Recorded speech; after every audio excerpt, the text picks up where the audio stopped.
በአክሱም ወንድሞቻችን እህቶቻችን ላይ የሰማነው ድርጊት የሰማነው ነገር ልብ የሚያቆስል ነው። ሰላት እየሰገዱ ሳምንታዊ ዒድ የሆነ የጁምዓ ሰላት በእስላም ትልቅ ቦታ ያለው ነው።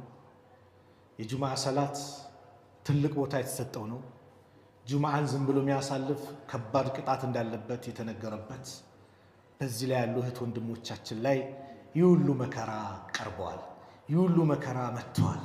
እየሰገዱ እነሱን ማወክ፣ እየሰገዱ እነሱ ላይ ድንጋይ መወርወር፣ እየሰገዱ የሚሰግዱበትን መስገጃ የሚመች እንኳን ምንጣፍ እኮ የላቸው ሸራቸውን መስጊድ አሰሩም ተብለው ክራይ ቤት ላይ ሆነው ያ አላህ በሀገራቸው በተወለዱበት ቀያቸው ያደረገው ደግሞ የጸጥታ አካል ነው ሲባል ልባችን ቆሰለ። ሐቂቃ የጸጥታ አካል የሀገሪቷን ሰላም አስጠብቃለሁ የሚል አካል ይሄ ነው ኢትዮጵያ እንዳታድግ የሚያደርጋት አንዱ እንደዚህ አይነት የተሰገሰቡ ስልጣን ይዘው በስልጣናቸው የእስላማዊ ጥላቻን እንደፈለጉ የሚያደርጉ አካላት ናቸው።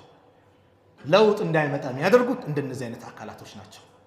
ጥላቻውን ባለው ስልጣን እንደፈለገ የሚያደርግ ሲለው ሂጃብ ይከለክላል፣ ሲለው ሰላት ይከለክላል ትምህርት ቤት ላይ።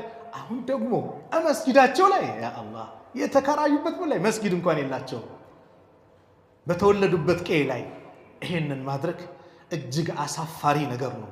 ቁርአንን መቀዳደድ የአላህ ቤት ላይ የተከበረው ቤት ላይ ገብቶ እንደፈለገ መሆን ወላሂ ይሄ በጣም የሚያሳፍር ውርደት ነው።